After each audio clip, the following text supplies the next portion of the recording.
হাই মই আব্দুল একেএছ এডুকেয়াৰলৈ সকলোকে স্বাগতম জনালোঁ। বন্ধুসকল, এই ভিডিঅ'টিৰ যোগেদি আমি ক্লাছ 11ৰ মেথছৰ অনুশীলনী 13.1ৰ 1ৰ পৰা 5লৈ দিয়া কোৱেশ্চনবোৰ আমি সমাধান কৰিম। কি কৈছে যে 1ৰ পৰা 22 নম্বৰলৈ সীমাবোৰৰ মান উলিয়াম। চোৱা, 1 নম্বৰ প্ৰশ্নটো কি দিয়া আছে? Limit x tends to 3 x plus 3 এটা আমার কোশ্চেন দিয়া আছে, ইয়ার সীমার মান উলিয়াব লাগে। সো x টেন্ডছ টু 3 মানে x এর ঠাইত আমি 3 বহাম। সো x আছে, x এর ঠাইত আমি 3 বহাম।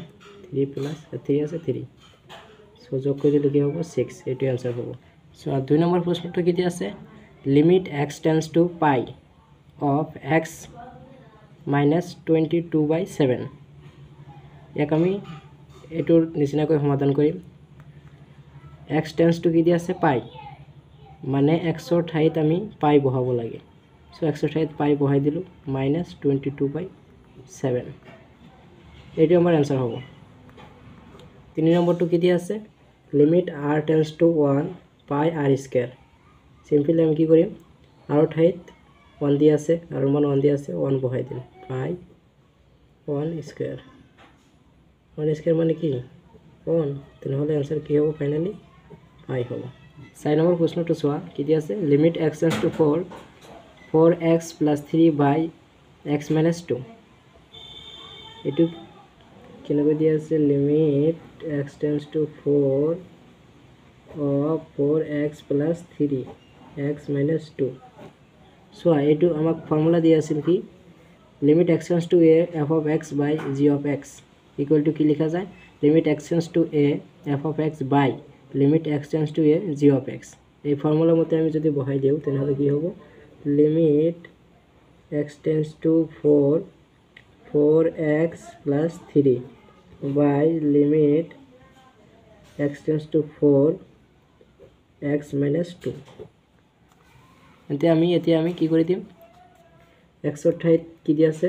x টেন্ডছ টু 4 দিয়া আছে, তাহলে x এর ঠাইত আমি 4 বহাই দিম। 4 into 4 plus 3 4 minus 2 4 4 গুণ করলে 16 plus 3 4 এর পর 2 করলে 2, সো উপরত 19 হবে by 2, এটাই আমার आंसर হবে। এতিয়া 5 নম্বরটো চোৱা, limit x tends to -1 x to the power 10 plus x to the power 5 plus 1 x by x minus 1 এটা আমি কেনেকৈ সমাধান কৰিম?